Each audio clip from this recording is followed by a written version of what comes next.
hello friends की खबर आपनालोकर आशा करूँ सकलोरे भाल मोर ड्रेगनबोर पकिसे चाওকচোন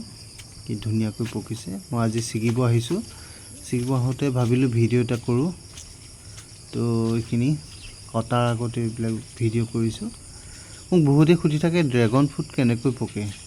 একচুয়ালি যেতিয়া পকে তেতিয়াহে এটো কালাৰ হয় পিংক কালাৰ বা ডাৰ্ক পিংক হয় প্ৰথম অৱস্থাত সেউজীয়া হৈ থাকে ফলটো এইবোৰ এতিয়া পকি আছে ধুনিয়াকৈ পিংক কালাৰ হৈ আছে আজি কাটি দিম কটাৰ দুদিন তিনদিন পিছত আৰু বেছি ধুনিয়াকৈ ডাৰ্ক পিংক হৈ যায় তেতিয়াহে ফলটো খাব লাগে তেতিয়া মানে মিঠাটো বেছি পোৱা যায় কটাৰ দিনাই যদি খায় বা কটাৰ পিছদিনা খায় তেতিয়া অলপ টেঙেচি স্বাদ এটা থাকে এইবোৰ এনেকৈ কাটিলোঁ এতিয়া ঘৰলৈ লৈ যাম আৰু বজাৰত দি থৈ আহিম বেপাৰীক তো আজিলৈ আহিছোঁ বন্ধুসকল পিছত আকৌ লগ পাম এনেকুৱা ধুনীয়া ধুনীয়া ভিডিঅ'ৰে আজিলৈ আহিছোঁ বাই বাই